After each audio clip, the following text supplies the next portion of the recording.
Welcome back to Be the Good with Kate, the show that inspires each of us to see how we have the power to make a difference all around us. Each episode highlights an individual doing good in the world while following their passions, good for their own souls and for others. I get so excited about sharing each and every episode of Be the Good with you, and I hope you enjoy these people and stories. If you're new here, welcome, and if you are returning, thank you so much for your support. I'm so glad you found Be the Good with Kate and would love to hear from you. If you're finding value in these episodes, I invite you to share with someone who could also use this dose of good news, or tag me on social with your favorite quote from the episode. Every share, subscriber, review, and comment helps me to share these guests' wonderful work to more people. Thank you for your help in this. Now, on to this week's episode. Let's spread a little more goodness in the world. After 2 years of this wonderful labor of love, I will need to add in some sponsors to help the show grow and help these guests' incredible stories get out there to inspire more people. So I want to give you the heads up, and if you know a business of any size who would be interested in collaborating and aligns with our mission here, feel free to send them my way. Many thanks. In taking classes over the years or observing workout videos, one major piece that is often missing: stressing safety and form. Additionally, group fitness classes are often marketed as being open to all levels, yet how often do instructors not give modifications nor progressions so that each participant truly can get what he or she needs out of the class? So that's why I created the 101 series, which take things back to basics with 3 separate courses: Bar 101, Pilates 101, and HIIT 101, focusing on safety and efficiency so you can maximize your workouts. Be confident when you step into a group fitness class or workout on your own. Be strong in your execution of the most common exercises, and be proud of yourself for taking these huge steps forward on your health journey. Check it out at bebykate.com. The link is in the show notes. Now on to the episode. Today on Be the Good with Kate, I'm thrilled to introduce you to Laurie Palau. Laurie is the author of the book Hot Mess, A Practical Guide to Getting Organized, host of the popular weekly podcast, This Organized Life, and founder of Simply Be Organized, which is a lifestyle company helping people live simply and work smarter.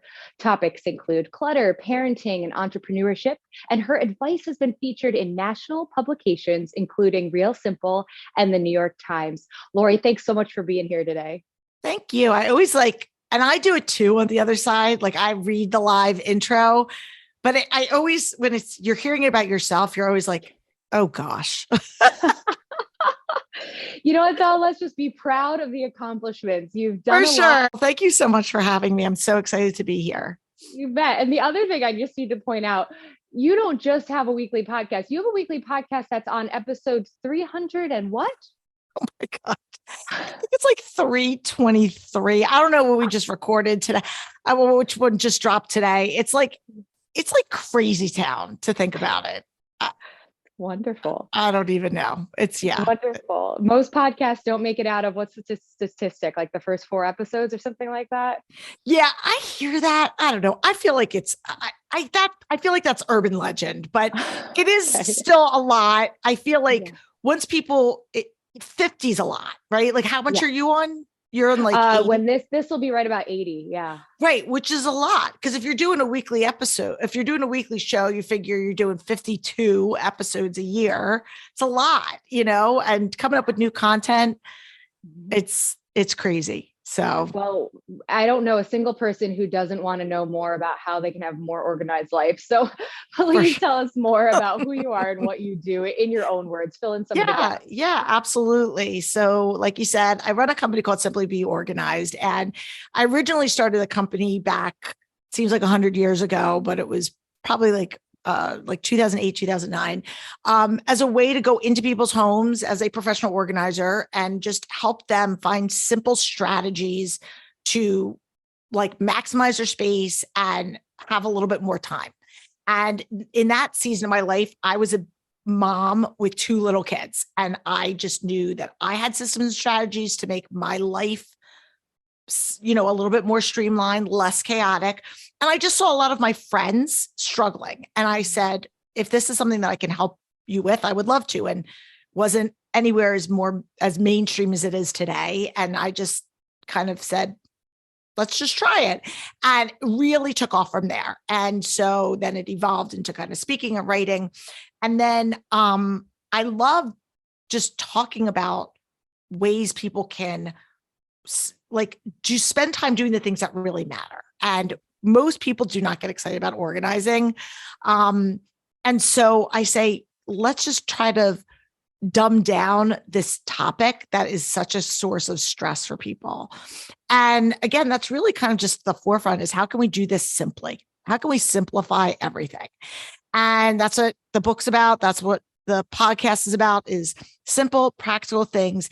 And not only the tactical, like how to kind of stuff, although we like that as well, but really the why. Like, why are we even doing this? Like, what's the purpose, because organizing shouldn't be the end goal. It should be the process so that we can spend more time, save more money, whatever it is, travel more, whatever we want to do. The organization is the conduit to get us to where we want to be. It shouldn't just be the destination. I love this. And I'm hearing such parallels. The other kind of like half of my life is I'm a fitness instructor and personal trainer. Oh, And it's completely parallel, right? It's not about, oh my gosh, how many minutes was I in the gym? It's about making our whole selves healthier and happier each day so we can live long, full lives, right? And I'm hearing this in the organizational aspect because it's all a part of whole health, right? It's mental, it's physical, it's emotional, all of it. absolutely. And it's so true because you're playing a long game, right? And our goals change as we go through different seasons of our lives. Like we were talking before we hit record, I'm now older. I've got older kids. A lot of your listeners are probably just starting their journey into like the craziness of stuff and travel sports and activities and all of that stuff. And I'm sort of on the back nine of that. But like our lives take on, things take on different priorities depending on the season that we're in. And sometimes you might be working out more and sometimes you may have to take the gas pedal off and modify that. But hopefully the goal is you're not just going to come to a complete halt, right? You might just say, listen, I can't get to the gym 4 or 5 days a week, but I can go for walks. I can do this. I can do push-ups and sit-ups at home, whatever it is. So as long as you're doing something, whether it's working out or organizing, it's again, it's incorporated into your life. Absolutely. My favorite hashtag is every bit counts. I'm constantly saying that. Yes, and 100%. Now, Laurie, when you were noticing, that, okay, all these people need help organizing, kind of what was your path to realize that this could be your whole job now, like that it could become more of I'm going to help out my friends to everything it is now? It was a little bit of just kind of like dumb cockiness. I think like it was, I could try this. So my past life, I was an executive recruiter and I always tell people I had an entrepreneurial spirit and I was kind of good at sales and marketing because it's what I did. And I really found that when I started doing this for people and it resonated, I was like, if this is something that's of value to people, if I were able to kind of, and I don't mean to make it sound cheap and whatever, but like if I could package this in a way that people found it was digestible and that they could see results and it could be of value to them. And I was able to provide something that came sort of naturally to me and sort of through trial and error in my own life, using my own kids as a guinea pig. That could be a win-win for everybody. And I was fortunate. I tell people all the time, my husband was the primary breadwinner at the time. And so we were able to kind of take that leap of faith and say, okay, let's test the waters and see if this is something that I like really do. Like I like doing for other people and other people want to pay for it. And I will tell you, if you have any people that are out there that are entrepreneurs or budding entrepreneurs that are listening, in whatever industry, there's always going to be naysayers. I started this business in 2008, 2009. That was the height of the recession. And people said to me, you're crazy. First of all, nobody knew what a professional organizer was. It was not like there was no Home Edit. There's no Marie Kondo. Like, yes, they existed, but they were like, teenagers. So, it wasn't a mainstream business. And people said to me, you're starting this like luxury type business and people are worried about losing their homes. And I said, no, I think people are spending time in their homes and they really need to maximize the stuff and the space that they have. And I think that this is something that people will really find valuable. And if I listened to a lot of the naysayers, I wouldn't have done it. So again, just my word when I talk to people about entrepreneurship, just, if you feel passionate about something and you think you can do it, go for it. That's what this is all about, right? Finding their passions and helping people along the way, which you absolutely are doing every single day in so many ways now. And tell me more about some of those good news moments, like maybe someone Sure. that you've heard from where their life has really been changed for the better with your help. So I think for me, the biggest transformations are like when I see people that are able to maintain stuff over time and really impart those systems and strategies in other areas of their life. That is huge. I've got a good friend of mine. Her name also happens to be Kate. And I started working with her when I first started my business. We've actually become good friends since then, but she had 3 small kids at the time. Her youngest was 2. They were like 2, 4, and 6.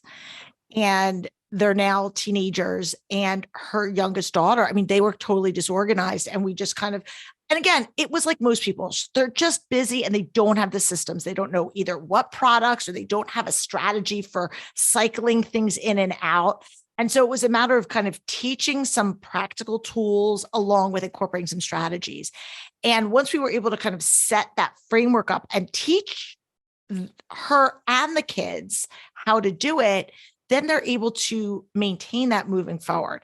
And so I love when I see these kids who are now teenagers grow up and they are able to use these life skills throughout other areas and helping them to prioritize things and put emphasis on what is important and differentiate a keepsake from something that served its time and is now we can pay it forward to somebody else. Yeah. So those are the stories that I think are the most powerful for me. I love that you brought in the kids too, because I hear too many stories about people where it's just not even both parents. It typically, the stereotype of like the mom is trying to do it all or something like that. And it's not going to work, right? If you have a whole household, you need the whole family involved in some way. And the health, again, going back to that whole health, right? It's for the whole family's mental sanity and the calm. I've always said, that you need to have calm around you. I mean, I'm in a 1-bedroom apartment in Midtown Manhattan. So the second you get a few too many things in here, it's like, oh boy, it feels stressful.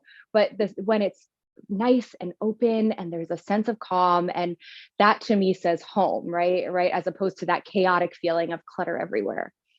Being able to dream about what you want your space to look like. When you have so much stuff in your space, you can't see, you can't think past it. And then you become almost desensitized from the clutter and you're feeling stressed and anxious and all of these emotions.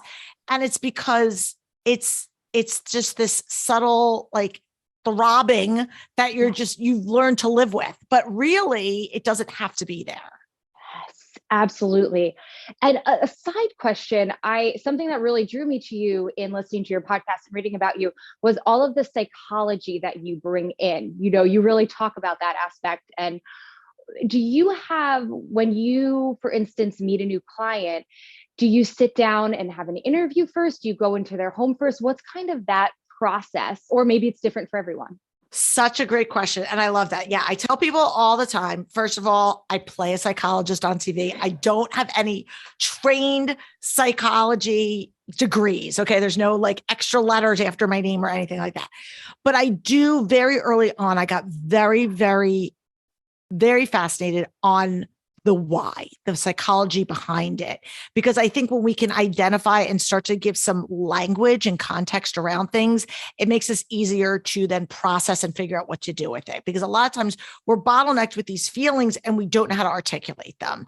And clutter is overwhelming and it's stressful. And just like people stress eat or they stress don't eat, same thing with clutter. You see people that get stressed out and they buy things. And so then they have all this stuff.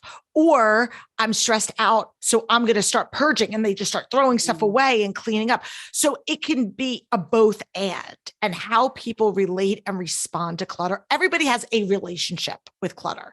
And whether it's the physical clutter that you have, the emotional clutter that's holding you back, or what I call calendar clutter, which is that time management, always being busy, doing things and not carving out the time to address your needs. So I don't have time to do this.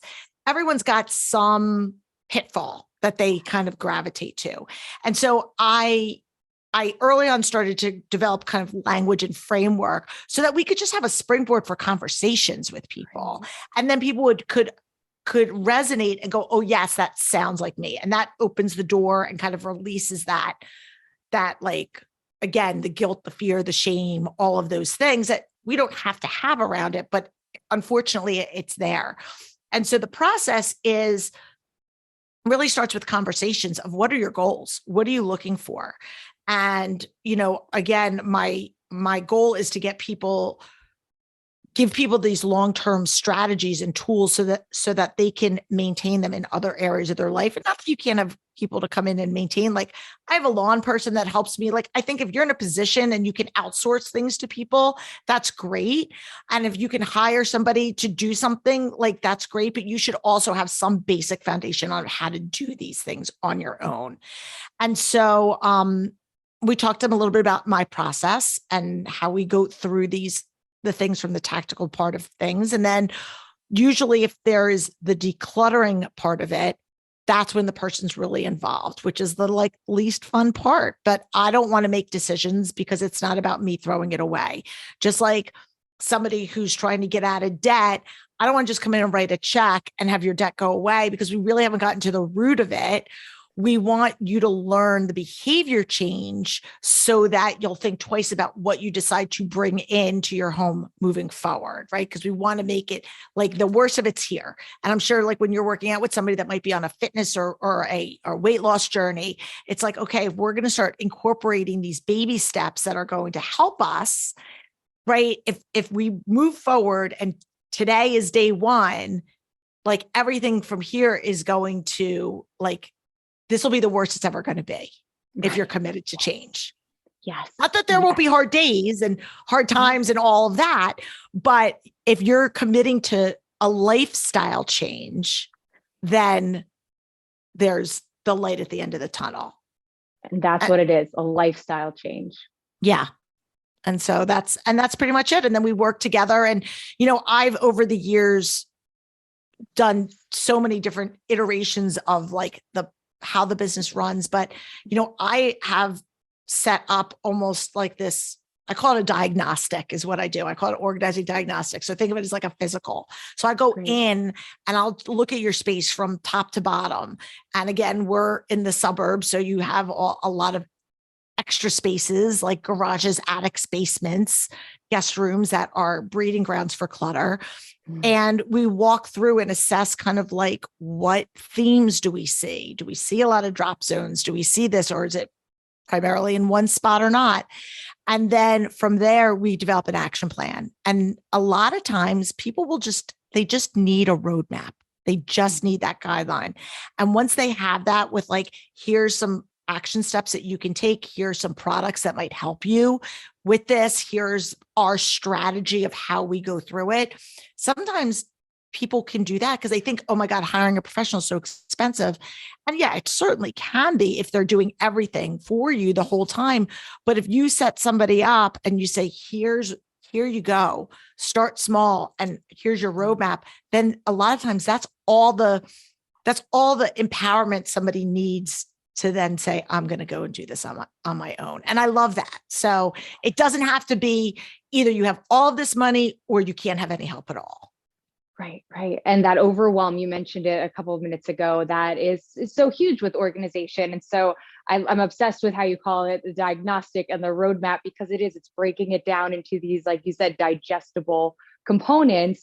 And then people can say, right, it's that sigh of relief I bet you get all the time. Yes, because like I said, I like to pretend like I'm a doctor. So I do all of these like, love it. But it's great. But it allows people to feel like they are reclaiming control of their time, of their space, and all of these things, because clutter is just a symptom of something else that's going on. There you go. That's the quote, hang it up right there. Yeah. And speaking of quotes, I've been asking everyone in the recent seasons, are there any sayings or mantras that help you through, in building your business with your family or with clients? I mean, I'm in this big season personally and professionally about grace. So it's just like grace upon grace upon grace, grace for yourself where you are, grace for other people, especially when it comes to looking at the relational impacts of clutter in a home, where I see a lot of parent child or couple relationships with, you know, lot of resentment for people where one person feels like they're carrying all the weight for somebody else, or people aren't respecting boundaries with their stuff. And I I see the more that I've gotten involved with kind of really digging deeper into psychology, really digging into personality typing and motivation and looking at all of these other ancillary components that help to like make up why we do what we do when it comes to clutter, I think has given me a different perspective of looking at, well, maybe this is why they do it. Not as an excuse, but more as context and another way to embrace that language. So I think anything like, I'm just, again, and for myself, like grace for mistakes that I make. And, you know, I'm a work in progress as well. So I think that's kind of like my big mantra these days. That's a great one. And Laurie, if someone came to you and they wanted to make a difference, whether it's through helping others, you know, through their passions like you found, or just helping themselves with this idea of just that calm and that reset in their own homes, is there any advice you'd give them? Yeah, I mean, I think it's like we all have room for improvement in parts of our lives. And I think we have to think about why we want to do it. And everything is incremental. And like I said at the top of the episode, we're playing a long game. So starting small, being specific is kind of what it is. And don't be afraid to dream of what, and I'm not like a woo-woo person, right? And that's not to say anything against anybody who is, but I'm not a vision board person. I'm not a manifest. And again, if you are, great, but I just feel like I'm very practical and pragmatic. But I'm like, don't be afraid to say, like, I would like this space to be this. I would love to be able to walk in the door and not feel this or feel this. And I think when we can have that goal, but then say, okay, now that we know that this is what we want to work towards, retrofit it and say, what are the steps that we need to do to get there? Because I think for a lot of people, that organizational piece, and again, you can make that parallel right with fitness, is Totally. saying, this is what I want, whether it's I want to lose X amount of weight, or I want to put on this muscle, or I want to run a race. But that's a great, I love goals, but you need the plan and the steps of how you're going to get there. And that's where a lot of times when it comes to organization, people just have this, you know, false narrative that you're just supposed to know how to do things. And like, that's just fake, like that's fake news. So just not being afraid to say, what are some ways to go about doing this? This is what I'm trying to accomplish, and just start the conversation. Great. I'm loving these recurring themes that have been coming back throughout talking to you, with going back to the why, giving yourself grace, like all of these words that we can really hone in on, which I love. And another one that made me laugh, I love that you chose Hot Mess as your title of your book. So please tell everybody where they can find your book, where they can Thank follow you. you online. And Yeah. I know your website is filled with resources too. Yeah. Yes. Thank you so much. So, yeah, when I wrote the book, I said, you know, there's a lot, like, organization can be intimidating for a lot of people. And I wanted it to be a very relatable, down to earth, practical resource guide for people book. And I wanted to kind of take some of the, like, I wanted to add some like levity to the situation that really is a huge pain point for a lot of people. And again, I think it's just a saying where we all feel like a little bit of a hot mess sometimes. And so it was just something that was kind of a little bit of an extension of myself, I would say. And so I think that definitely is something that people walk away with, I think, feeling like, yeah, I can tackle this. This isn't something that's so unattainable for me. But you could get the book wherever books are sold. I'm all about supporting independent booksellers, but of course you can get it on Amazon or barnesandnobles.com, wherever.